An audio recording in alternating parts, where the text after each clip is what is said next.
E não há como não ser sem uma imensa responsabilidade, que eu estou aqui para tentar contribuir com o processo de vocês, e de constituir uma atitude, um discurso, para essa experiência vindoura que é de vocês, de acompanhar as pessoas, crianças, adultos, nessa viagem que é a Bienal, uma viagem longa, cheia de encontros inesperados, as obras ainda nem estão disponíveis aqui para a gente, né?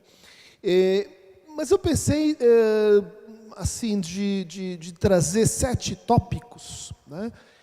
Misturando um pouco diferentes modalidades de encontro, que no fundo são modalidades de encontro que a gente vai encontrar aí na discussão, sei lá, contemporânea, sobre estética, sobre filosofia enfim, da subjetividade, e que espero ser assim, um disparador para a segunda parte do nosso encontro, que é a cadeira quente, fervente, né?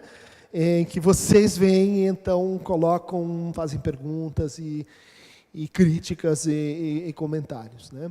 Então, eu queria começar lembrando com vocês como que eu cheguei nessa conversa, né? É uma conversa que não é tão antiga assim para mim, e agora, bom, tenho conversado com o pessoal de gestão cultural, museologia, as exposições e tal, mas isso apareceu na minha vida a partir de um trabalho que eu fiz sobre história da psicanálise, mas que era um trabalho onde eu procurava assim, encontrar as origens do nosso fazer, não tanto dos nossos conceitos, né? Isso que a gente faz hoje, quando escuta pessoas, né?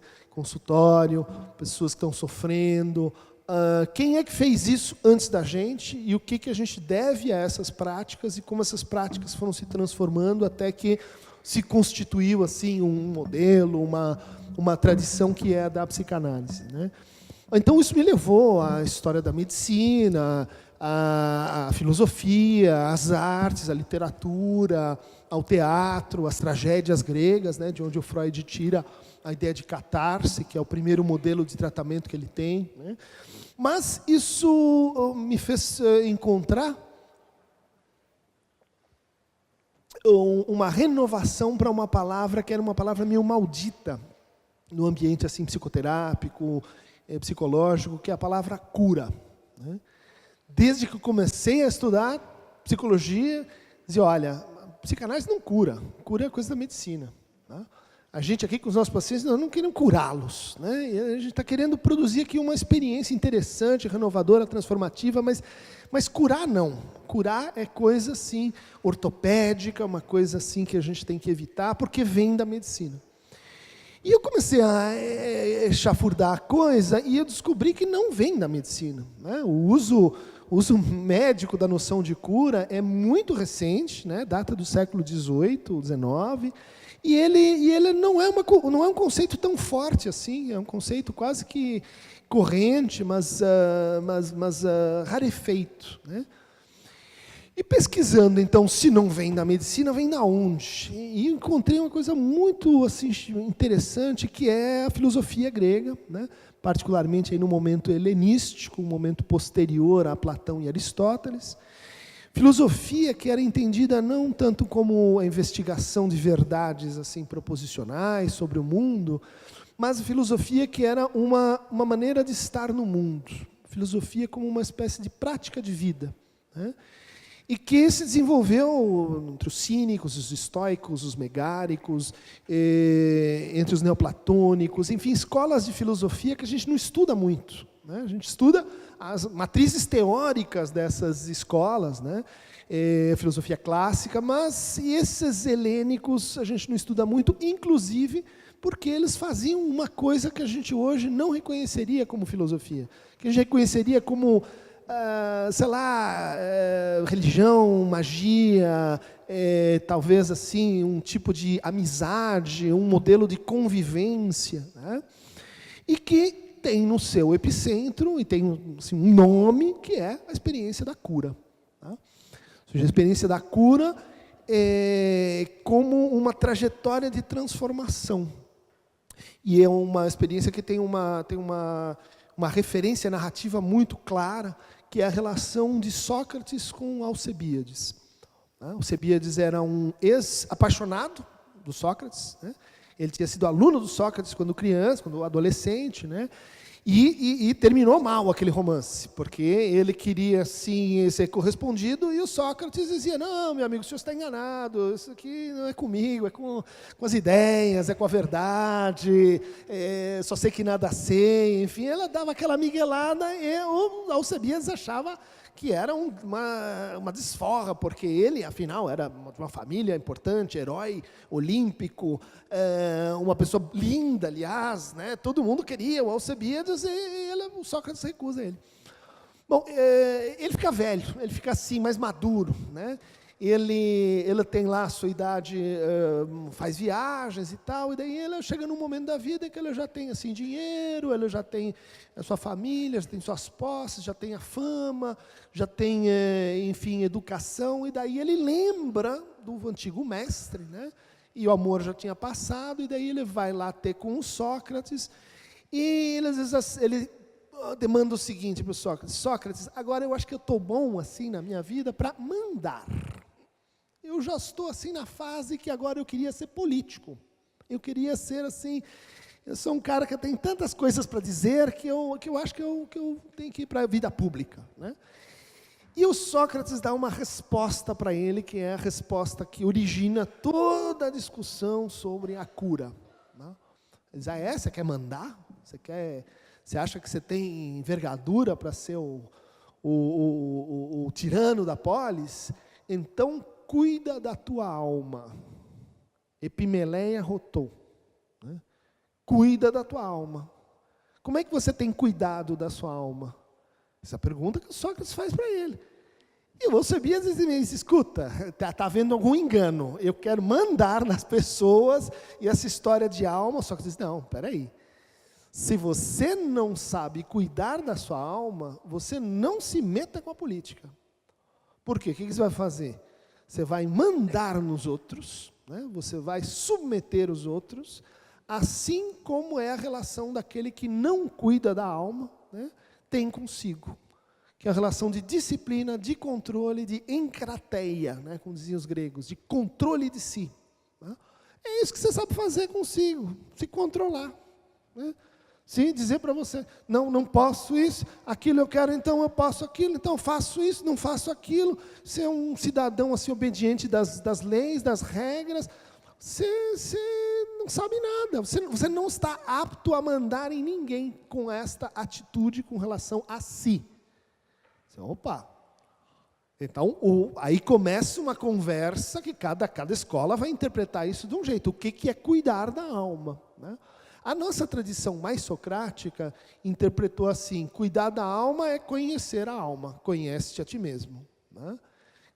Conhece-te a ti mesmo, estava lá no templo de Apolo, de Delfos e tal, só que essa é a tradição, vamos dizer assim, que matou o cuidado de si.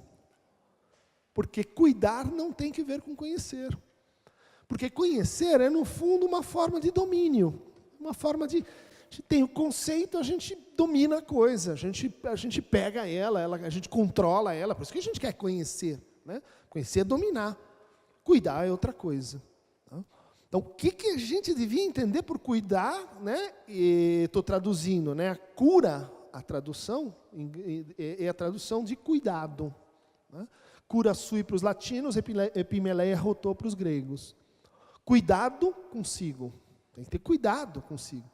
E esse cuidado, o que é esse cuidado? Então, aí tem as diferentes técnicas, né, que as diferentes escolas desenvolveram para isso. Né? Por exemplo, interpretar os seus sonhos.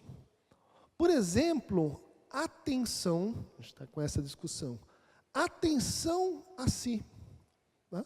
Voltar a atenção para si, voltar a atenção para o seu corpo, voltar a atenção às ideias que te ocorrem.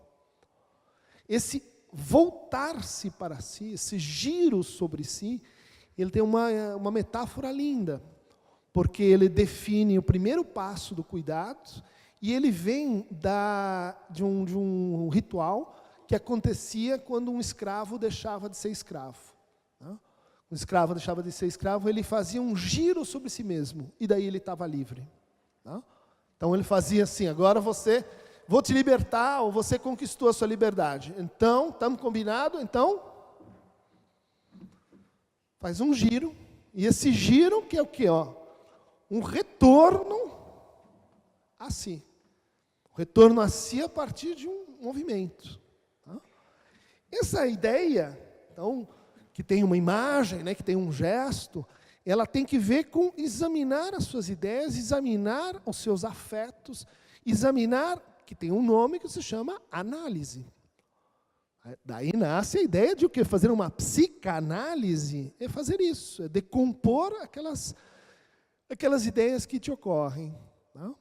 Mas muitos outros exercícios a gente poderia citar, e quase todos eles, vocês já vão começar a notar, tem uma referência, sim, uma analogia com a experiência estética.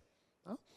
Por exemplo, um tema da cura é um tema de como a gente se vira com o sofrimento. Né? A gente sofre. Tá? E a gente sofre, a gente pede que o outro nos liberte desse sofrimento. O que os antigos curadores diziam? Tem um exercício para isso, que é, veja as coisas de longe e veja as coisas de perto. Porque aquele que está possuído pelo sofrimento, ele está fixo numa posição. E nessa posição em que ele está, ele começa a ser dominado por aquilo que o aflige. Como você trata isso? Então, tem técnicas, tem sim, um jeito milenar de aproxime-se da coisa. Chega perto dela. Olha ela assim, de perto, em detalhes. Olhou? Então agora olha de longe. Olha bem de longe. Olha de tão longe que você pode imaginar que você está olhando do ponto de vista da eternidade. Porra, o tamanho desse negócio. O tamanho disso que está me enchendo a paciência quando eu estou aqui é uma coisa. Quando eu estou do ponto de vista da eternidade é outra. Mas como é que eu consigo fazer essa variação do olhar? Veja que isso é cura. Estou traduzindo o que significa cura para um grego. Como é que eu adquiro essa capacidade de, assim, alterar a distância? Contemple as estrelas. Olhe para as estrelas. A pessoa que não consegue ter essa experiência continuada, ela não consegue imaginar que o olhar dela pode incidir desde uma outra posição. E, bom, eu podia dar outros exemplos, né? A meditação, que tem, tudo bem, tem as meditações orientais e tal, mas a prática da meditação é uma prática, depois recuperada pelo Descartes, no século XVII, e é uma prática que nasce no interior da experiência da cura. O que é meditar? Né? Meditar é sair de si. Sair de si e voltar a si. Meditar é mudar a relação que você tem, suspender a relação que você tem consigo. Tá? Havia, então, diferentes tipos de meditação, mas havia uma premeditação, que é uma meditação que era assim, a meditação rei. Só os caras que estavam assim, no nível alfa 12 conseguiam entrar na premeditatio malorum, né? Que é a meditação sobre os males. Então, imagine o pior que pode existir para a tua vida. O worst case scenario. O tudo menos isso. Imaginou? Mas tem que imaginar direito. Olha lá a experiência estética. Tem que dar forma. Não é assim uma ideiazinha. Tem que ter, assim, movimento, tem que ter textura, tem que ter, assim, a meditação é a criação dessa imagem. Imaginaram o que pode ser de pior na vida de cada um? Então, agora imagina que aconteceu. Que não é só uma hipótese, que não é só uma representação. Que isso aconteceu, já está acontecendo ou vai acontecer. Isso é, bom, análogo do que até hoje a gente pratica quando faz clínica da fantasia, né? Da fantasia inconsciente, da fantasia que está na gênese dos sintomas, a fantasia que é para onde o tratamento psicanalítico ele vai convergindo. Tudo bem? Bom, qual que é a questão assim que me pareceu mais chocante nisso tudo? Porque isso, assim, é a origem da psicanálise. Olha só que interessante, tem que ver com estética, tem que ver com formação de imagens, posição do olhar, relação com o corpo, atenção. Mas tudo isso está acontecendo num quadro ético muito interessante e muito específico. Lembra que eu perguntei, que eu retomei a pergunta do Alcebiades? Quero mandar. Né? Ou seja, o processo da cura, ele é um processo preparatório para o uso do poder.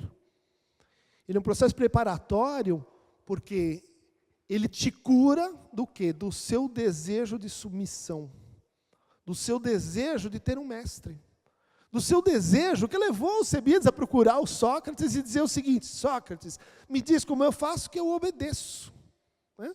Não foi essa a cena principal, ou fundamental? Bom, a solução da cura é quando você diz assim: enunciando verdade do meu desejo, eu descubro que ele nasceu como um desejo de ser servo, de ser obediente, de ser submisso ao outro. Portanto, a cura termina na separação com relação àquele que você instituiu para fazer essa jornada. Né? Exatamente como a gente espera de uma psicanálise. Né? O cara vem para a análise, mas é porque ele tem que ir embora. Né? Não é para se casar com você e ficar o resto da vida. É para aquilo terminar. Como é que aquilo termina? Né?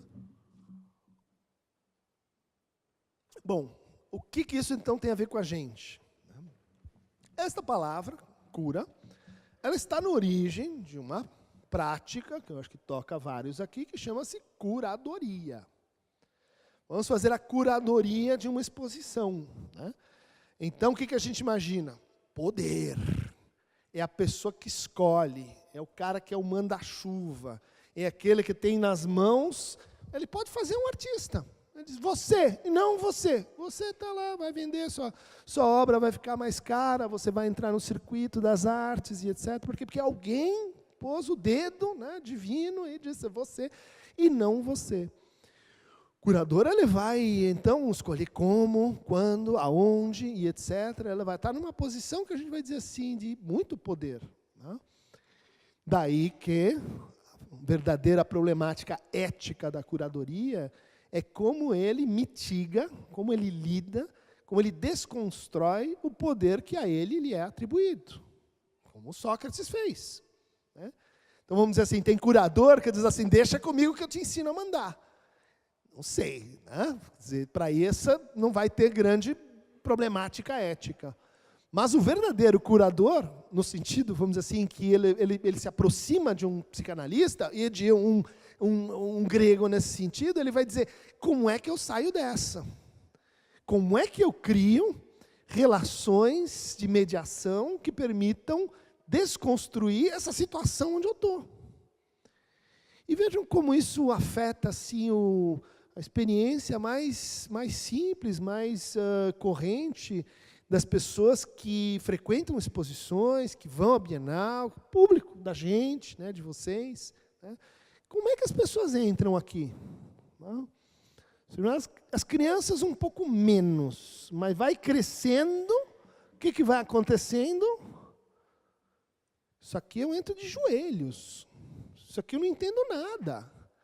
Isso aqui é um templo investido de autoridade que me é impenetrável, que está numa linguagem que eu não decifro, e que ainda bem que eu tenho uns Sócrates comigo que vão dizer, ufa, é assim que é. Então a obra é essa, que a gente tem que aprender aquilo, onde olha, e daí eu vou o quê? Eu vou conseguir transferir o poder, né, que está nesse objeto, e ele vai vir para mim, e daí eu vou ser, assim, uma pessoa mais rica, né, ou mais entendida em arte, o meu capital cultural vai avançar, ou, enfim, vocês podem imaginar que essa é a relação básica. É a relação de respeito, reverência, né, mas é a relação de submissão. Né? E como é que a gente lida com isso? Como é que a gente faz? Né? Porque não é simples assim você dizer para o escravo, tcharam, está livre. Tá? Como às vezes a gente vê em experiências que são meio constrangedoras, né? A pessoa vem nessa posição e a gente diz, não, mas o que você acha? Né? E a pessoa diz, mas eu tenho que achar alguma coisa? É claro que a gente está na melhor das boas intenções, nós estamos querendo transferir a palavra, dar, enfim, uma posição de fala para aquele que está diante da obra, a gente quer que ele participe, a gente quer que ele saia daquele lugar de submissão. Mas se você fizer isso desse jeito, isso vai ser o quê? Uma violência. Isso vai reproduzir, né, o silenciamento que ela tinha lá no começo. Então a gente tem um problema. Tem um problema que não vai ser assim, olha, inverte, para com isso, não é desse jeito, e daí a pessoa faz esse giro. Né? Esse é o problema que a gente podia dizer assim, agora não estamos mais só na curadoria, mas é o problema fundamental da mediação. Né? Mas a mediação é, de alguma forma, sim, educar o olhar, mas num sentido muito peculiar de educar o olhar, que é assim, uma espécie de educação que faça você prescindir do professor, que faça você se tornar o seu professor, que faça você se apropriar e formar o seu olhar. Né? Bom, eu diria então, para começar, né, assim, isso é por onde eu cheguei na conversa, mas agora vamos lá para mais especificamente a tarefa que a gente tem aqui pela frente. Você me ajuda com o tempo, tá? Senão eu fico falando aqui. Que é a seguinte, como então o curador e o mediador vão fazer para começar a alterar essa relação de poder, né? Uma resposta que acho que nos reúne aqui é dizer o seguinte, o curador ele não é um escolhedor. Esse não é o ponto de vista, não é o ponto inicial da conversa. O curador e o mediador são escutadores. São pessoas que estão escutando. E esse recuo para o escutar tem a ver com cuidar. Olha só, quero mandar ativamente, cuida da tua alma. Ou seja, recue e passa para uma posição em que a gente vai ter, então, o que os analistas chamam de escuta ativa. A escuta ativa, acho que a gente podia passar para o próximo imagem, né? A escuta ativa, ela implica em acolher, né? Implica em receber, né? Um universo, um mundo, um outro, a partir de uma premissa, né, importante para a gente poder escutar, que é a premissa da diversidade. Tá? A gente, quando vai escutar, né, a gente precisa se abrir para uma espécie assim de você tem pelo menos duas coisas aqui para escutar. Isso é uma regra que vem até da Gestalt, figura e fundo, protagonista e coadjuvante. O que você põe em primeiro, o que você põe em segundo? É uma regra difícil da gente assim dissociar. Né? O Freud dizia, para a gente analisar, a gente tem que ter uma escuta equiflutuante. Ele comparava isso com alguém que entra num trem e está vendo uma paisagem que se desloca. Né? E ele precisa, portanto, suspender a sua atenção dirigida, tá? E tornar, veja só, atenção equiflutuante. Uma atenção equiflutuante quer dizer que eu não estou, já sei o que eu quero, é isso. Já sei o que eu quero, é aquilo. Eu preciso deixar lá a minha atenção flutuar. E quanto mais eu conseguir deixá-la flutuar, melhor. Por isso muitos se queixam assim, eu vou lá e eu falo um monte e o cara não me diz nada. Muitas vezes, isso é porque a gente está tentando encontrar esse ponto de flutuação. Por que esse ponto de flutuação é difícil? Porque muitas vezes a história das vidas das pessoas são dramáticas. São dramáticas a ponto de você dizer, eu só consigo escutar isso aqui. O cara deu um chute, bateu, cortou ao contrário. Você fala, é isso que tem para escutar. Você não está escutando. Tá? Quando você está nessa atitude, você já foi assim capturado. Tá? a atitude de recuo é assim, eu preciso ver de longe. Eu preciso ver de longe, muito longe, para poder depois ver de perto, de muito perto. Porque se eu ficar naquele ponto fixo, eu só vou conseguir ver o que eu já estou vendo. Né? E que é, em geral, o que eu já estou vendo na minha vida, com os meus preconceitos, com as minhas ideologias, com as minhas afinidades eletivas, que vocês tiraram aí do Goethe, né? Muito bonito esse deslocamento. Aliás, tem uma imagem muito importante em afinidades eletivas que serve assim para a nossa experiência da escuta, né? Que é a imagem do fio vermelho. A gente vai discutir isso mais à frente. Né? Não sei se vocês já ouviram falar disso, que é uma coisa que o Goethe fala nesse trabalho, né? E que é o seguinte, os navios ingleses eles tinham um problema, que eles eram atacados pelos corsários, e daí eles eram transformados em navios piratas, e daí você não sabia mais que aquele navio um dia tinha sido um navio inglês. E você precisava reconhecer isso, você precisava reencontrar e alguma coisa que marcasse, né, que o navio pertencia à armada, Royal Navy. Né? E daí o que eles faziam? Dentro do encordoamento, né, que compunha as cordas dos navios que seguram as velas, eles colocavam um fio vermelho. Um fiozinho, bem lá dentro. De tal maneira que você, olhando por fora, você não via nada. Né? Mas se você cortasse o fio, né, se você cortasse o encordoamento, ele aparecia, mas só se você fosse ver ali bem de perto. Né? Bom, por que dessa imagem? Porque você recua para a tensão equiflutuante e algo vai te chamar a atenção. Algo vai, vamos dizer assim, insurgir na paisagem. Né? Esse algo que vai insurgindo, que vai aparecendo, que vai insistindo, que vai se repetindo, forma um fio vermelho. Né? Então, a escuta é a escuta analítica, e eu acho que a escuta que eu estou propondo aqui como um modelo possível, né, para a leitura e para a reconstrução de um olhar estético, e ela, no fundo, vai tentar refazer, encontrar um fio. Né? De certa forma, já está lá, mas ele é trabalho da gente trazê-lo à luz. Né? Bom, mas então, estava dizendo que a curadoria implica 30 minutos? Eu não falei nada ainda. Caramba! Então, vamos lá, didática agora. Um pouco de ordem na casa. Eu vou passar pelos temas, assim, como um bom professor, para a gente poder ir em frente. Né? Então, a tese aqui é a seguinte. O curador escolhe entre diferentes sistemas simbólicos que estão disponíveis no mundo. Né? Ele só pode escolher porque ele se deixa afetar por esses diferentes sistemas simbólicos. Né? Ele se deixa, ele é capaz de ouvir isso, né? Como a gente tem aqui, né? Numa oposição mais ou menos simples, Vânia Mignoni de um lado, Lúcia Nogueira do outro. Né? São duas formas expressivas, são dois modos de dizer, são dois tratamentos de cor, são dois tratamentos de textura.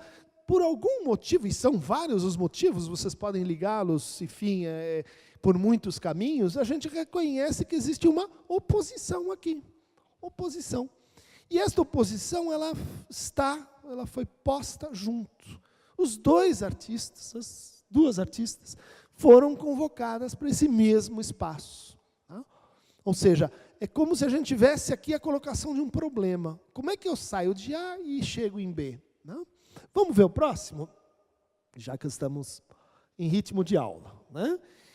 Bom, uma maneira de redizer isso é que a escuta do curador e do mediador, ela vai tentar ouvir pelo menos duas vozes. Né? Ela vai colher, a partir do outro, pelo menos duas dimensões. Uma que eu chamei aqui de forma estética. Né? Que tem que ver com o quê? Tem que ver com história da arte, tem que ver com o diálogo das obras entre si, tem que ver com o diálogo que uma obra tem consigo mesma, tem que ver com a relação que o artista tem com os outros artistas, e também infinita, variável, cheia de escolas, mas que, veja só, do outro lado, né, a gente vai encontrar também o que a gente poderia chamar de contradição social, né?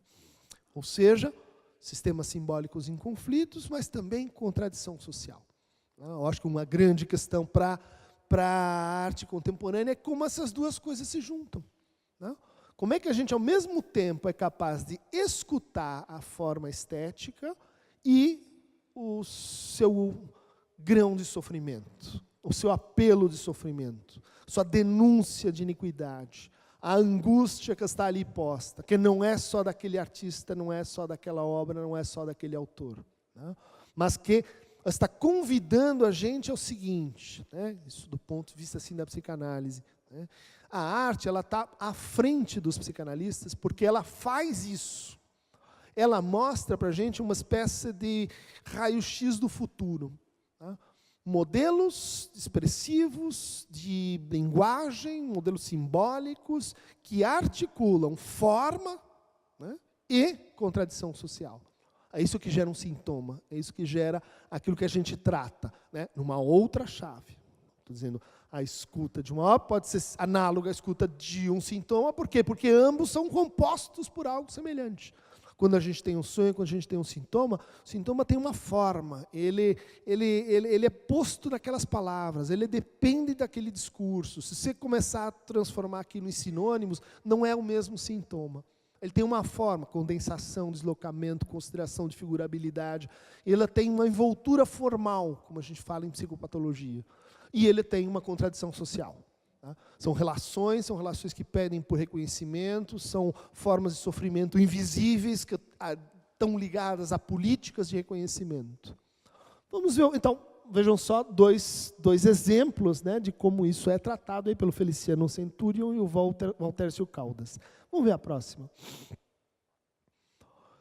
Bom, quando a gente faz isso, a gente está, no fundo, então, num terceiro momento da escuta. O primeiro momento do ser afetado, tá?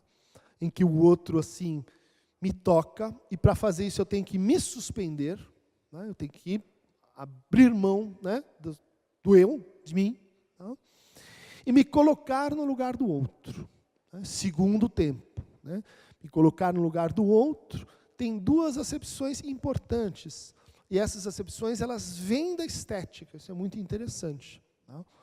Não sei se vocês sabiam, o autor, o inventor da palavra empatia, era um teórico das artes, um alemão chamado Vischer. Né? E ele pensou a empatia a partir do romantismo alemão na pintura, da paisagem, do uso da ironia, de como as telas daquele momento, mas não só, elas eram feitas para criar, né, uma espécie de sentimento comum. Elas eram feitas para causar algo naquele que estava vendo, né, aquela imagem. Né. O Vischer chamou em alemão isso de Einfühlung. Fühlen é sentir, Einfühlung é sentir é criar um sentir. Tá? Esse sentir ele pode ser, então, decomposto em dois momentos. Né? Primeiro momento, né, do afeto, do segundo momento da emoção. Primeiro momento do deixar-se impressionar, né, o afeto, ele tem que ver com isso, né, com ser afetado, com passividade, em alguma medida. Spinoza vai criticar um pouco isso, mas ser afetado. Depois que a gente é afetado, qual é a nossa reação? O passo seguinte, agir. Né? Esse agir tem que ver com moto, de onde vem emoção. Né? Então, tem obras que nos afetam, mas que não nos emocionam. Tem obras que nos afetam e nos emocionam. Tá? Que nos convocam a dizer alguma coisa. Porque é como se a gente assim se colocasse no ponto de vista delas. No ponto de vista do autor delas, que seja. Né? Para pensar o modelo da relação intersubjetiva. Né? Essa ideia do ponto de vista é importante, né? O ponto de vista do outro. Mas ela é também assim incipiente. Obras que nos afetam e que nos emocionam são obras que despertam simpatia. Simpatia não é empatia. Simpatia é cair junto, né? Estamos juntos. O ponto de vista desse outro converge com o meu. Eu consigo me colocar no lugar dele. E eu estou sentindo, no sentido afeto, aquilo que eu acho que ele estava sentindo quando fez essa imagem, quando me propôs essa fala, quando escreveu esse livro, né? Bom, simpatia é bom, mas simpatia é insuficiente, né?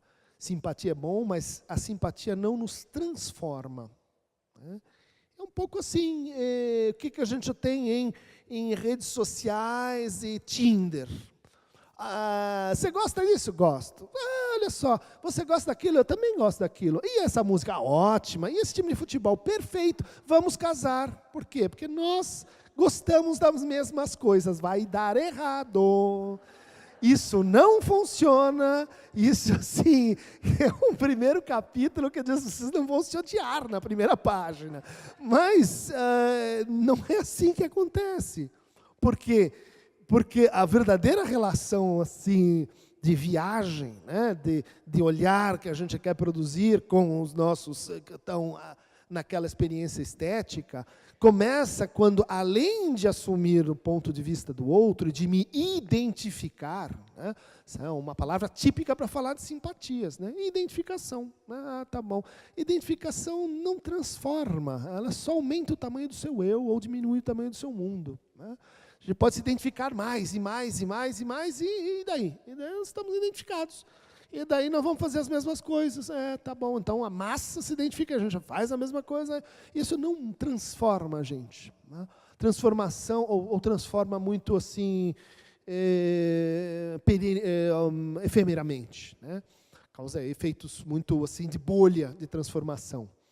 A transformação que interessa, ela começa quando você, além de se pôr no ponto de vista do outro, né, você começa a entrar em contato com o que não é idêntico no outro. Naquilo que faz estranhamento no outro. Aquilo que torna o outro diferente ele dele mesmo. E o ponto de vista, pensem na expressão, né, é uma coisa geométrica, né? Eu me projeto e me reflito a partir daquilo. E o corpo do outro? Cadê? Sumiu. Não tem corpo do outro, é o ponto de vista do outro, é o que ele acha, né? É onde que ele vota. Isso aí não importa. Quer dizer, a relação que realmente nos toca e produz algo além do afeto e da emoção, que chama-se sentimento. Sentimento é uma categoria social. É quando eu sou afetado, agora no segundo sentido de ser afetado, pela diferença do outro em relação a ele mesmo. Por exemplo, pelo que lhe falta, não pelo que ele tem. Pela incoerência dele. E não pelo discurso bonito que diz, bom, eu gosto disso, sou uma pessoa dessa forma. Olha, compre, porque eu tenho predicados. Não tem nada a ver com predicados. Tem que ver com a insuficiência de predicados. Tem que ver com aquilo que cada um tem, quanto o outro, como inominável. Como algo que não cessa de não ser dito. Algo que inquieta, algo que, vamos dizer assim, torna esse outro algo diferente de um duplo de mim mesmo. De um duplo deformado de mim mesmo. De um duplo projetado de mim mesmo. Bom, quando isso acontece, aí sim nós estamos indo para, assim, começando a empatia. Tá? E por isso na clínica a gente diz assim, a pessoa se apaixonou, o outro é lindo, perfeito, a outra... E a mão e a luva, as duas faces da laranja. Você diz, isso aí eu quero ver quando brigar. Eu quero ver quando vai ser a primeira briga. Quando é que os dois vão falar, não gosto disso em você, isso é insuportável. Aí nós vamos dizer assim, começou um outro capítulo. Tá? Porque aí vai ter em jogo que é a capacidade de se reconciliar, a capacidade de reconhecer que o outro ele não é idêntico a si, que existe um percurso que convida a gente ao futuro. Veja, a simpatia, ela está presa numa espécie de bolha do presente. A empatia começa quando a gente tem uma espécie de fio, voltando ao fio vermelho do Goethe, né, que é o fio pelo qual Freud definia o desejo. Ele dizia assim, o desejo que causa um sonho, o desejo que está alienado num sintoma, o desejo que é o que a gente importa e quer tirar para fora, né, e fazer o sujeito implicar-se nele. O desejo, ele tem um trajeto, ele nasce no presente, sempre no presente.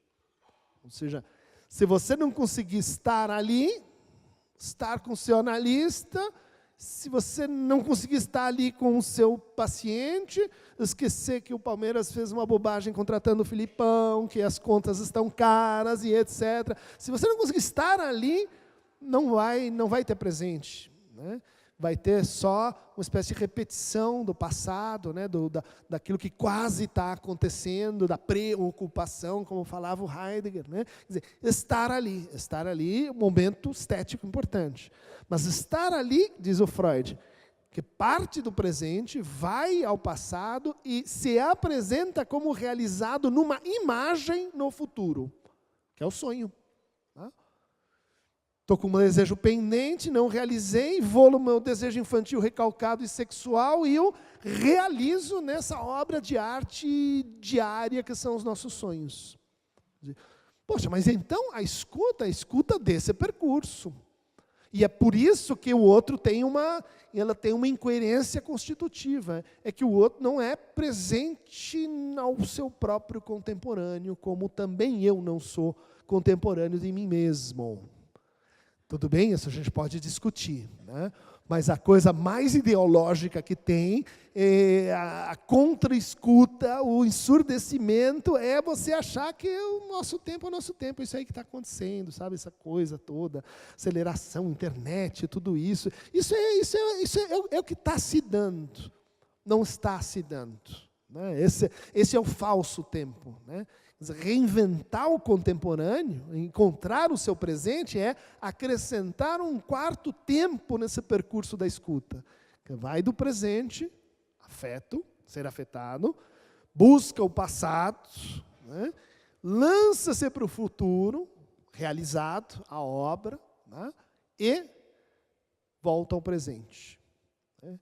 E este presente, você pode dizer, esse é o instante do contemporâneo. Esse é o instante que eu posso dizer, opa, aqui eu estou no tempo. Né? Mas durante esse instante, o contemporâneo você não põe no bolso, leva e apresenta para sua tia, dizendo, aqui o contemporâneo. Né? Contemporâneo é uma experiência, ou você a produz ou não a produz. Só que quando isso dá certo e isso acontece, né, a gente tem o que de melhor a gente pode esperar da curadoria, da mediação, da experiência estética, da escuta, que é, bom, você criou um outro tempo, você criou um outro mundo, você criou uma outra uma outra linguagem, você cuidou da sua alma. Né? Cuidar da sua alma é basicamente isso, torná-la outra. Né? Torná-la outra e, ao mesmo tempo, a mesma, que você nem sabia que era. Bom, então, isso tem que ver com formalizar tempos. Né? Articular uma obra no tempo, articular-se no tempo, história da arte, história daquela pessoa. E, veja só, história tem que ver com as formas estéticas e o futuro, contradição social. Que mundo queremos? Esse aqui vai repetir o passado? Talvez não, depende de como você faz esse arco, vamos dizer, estamos chamando arco empático, depende de como você escuta. Vamos ver o próximo? Aqui tem, não sei se vocês, como é que anda essa conversa aqui, se vocês estão abordando isso, mas que tem, é uma questão assim, que diz respeito a como escutar, né, como olhar, né, fazendo um trançamento entre processos de afetação pela escuta e processos de leitura. Tá? No fundo, estou propondo que uma escuta empática, ela é assim, uma espécie de experiência mediadora, né, uma experiência com os afetos, mas que ela não pode prescindir de um percurso de leitura. Então, a relação com a obra, ela vai além, ela transcende, né, essa dinâmica de afetos, emoções e sentimentos. E ela cria, vamos dizer assim, um a mais, né, que vem de como a gente lê uma obra, né. Isso é particularmente importante no nosso momento, em que você fala com as pessoas e ela diz assim, eu estive no Louvre, aqui ó, tem um programa lindo que eu baixei, e eu estive no Louvre, no Rijksmuseum, no MoMA, Guggenheim, todos estão aqui, ó. Você quer ver? Mona Lisa.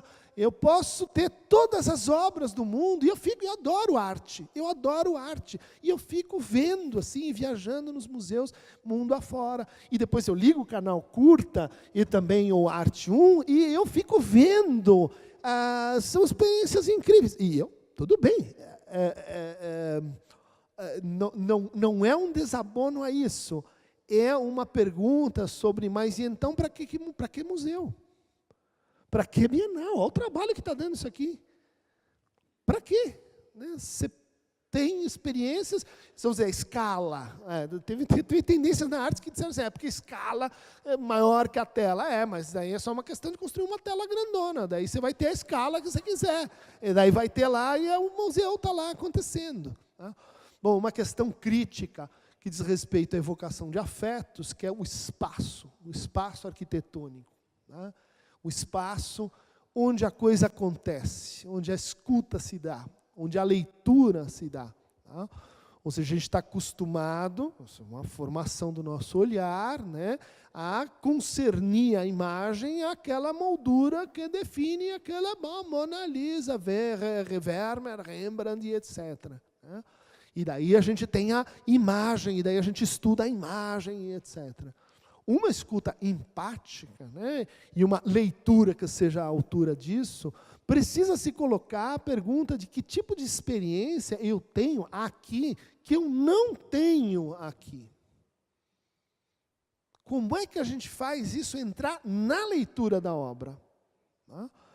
Isso tem que ver com as séries que a gente vai compor, com o caminho que a gente vai fazer, mas isso tem que ver com um diálogo, né? Que é, nesse caso, o diálogo entre essa estrutura modernista e o que está ali posto. Tem que ver com um diálogo que é tudo bem, tem que ver com a escala, tem que ver com a perspectiva, tem que ver com, enfim, uma série de coisas que a gente pode produzir, e esses museus produzem, né? Não sei se já tiveram no Museu do Apartheid, em Johannesburg, na África do Sul. É um museu chocante. Para começar, não pode tirar foto. Veja só que interessante. É tipo distância disso aqui. Vamos, dieta, não é que é ruim, mas aqui vai ser outra coisa. Segundo ponto, você chega na bilheteria e você aleatoriamente recebe um ticket que diz branco ou não branco. E daí você recebe o negócio, bonitinho, né? Sim, branco, não branco, lembra, né, a história. Não. Se você é branco, o seu corredor é esse. E se você é não branco, o seu corredor é aquele. E é tipo uma prisão onde você entra e você começa a ter uma experiência outra que não tem que ver, antes de ver qualquer coisa, antes de qualquer imagem. Você é posto, veja só essa ideia, o ponto de vista do outro é uma coisa. Eu sei que aconteceu, segregação, apartheid, etc. Agora vai pôr o seu corpinho ali.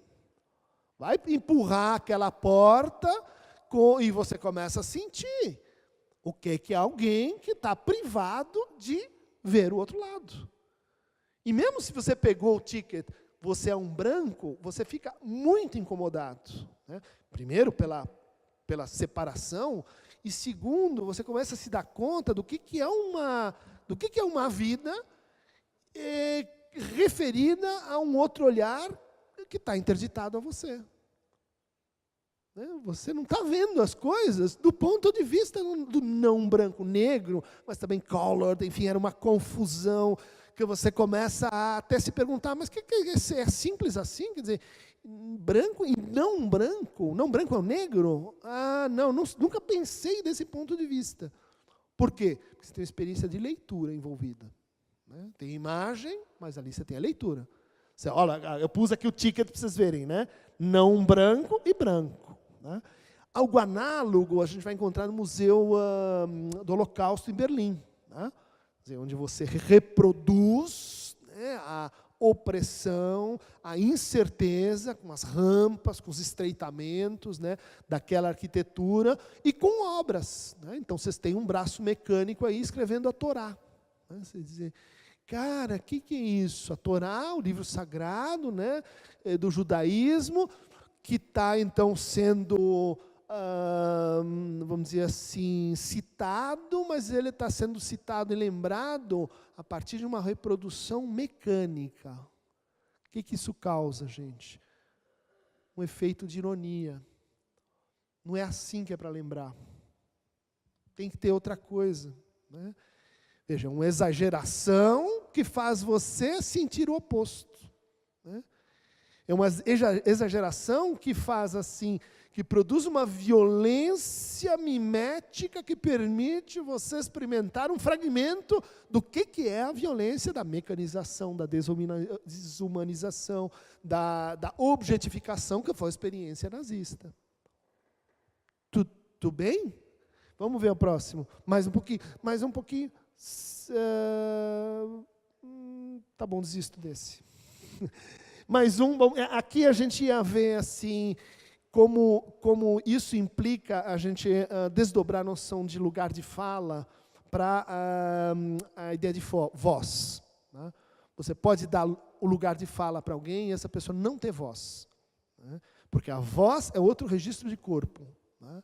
Então, muitos dos debates, embates, onde falta um pouco de empatia, é porque falta esse tempo em que a gente passa, sim, do ponto de vista do outro, importante para o ponto de vista em que o outro não é idêntico a si, porque ele tem uma voz. E essa voz, ela é corporal e singular. O lugar de fala, ele partilha, né, a partir de um traço. Christian, vou fazer uma sugestão. E se você fizer uma propaganda do que você quer falar, e aí o pessoal na cadeira quente... Tá bom. O que você acha? Tá bom. Já fiz a propaganda. Não tem outros? Tem mais um ou dois. Vai, mais um. Vai lá. Manda pau. Bom, então eu ia falar de construção de séries históricas e ia pegar a obra do Ciron Franco para isso. Que você fale tudo, e aí a gente vai perder um pedacinho do debate. Todo mundo concorda? Aham. Isso, a discussão aqui ia ser sobre o trauma, né? Quer dizer, como que a gente escuta o trauma na medida que há escutas que são retraumatizantes, que são não empáticas, que são não transformativas, né? De como a gente fala da violência sem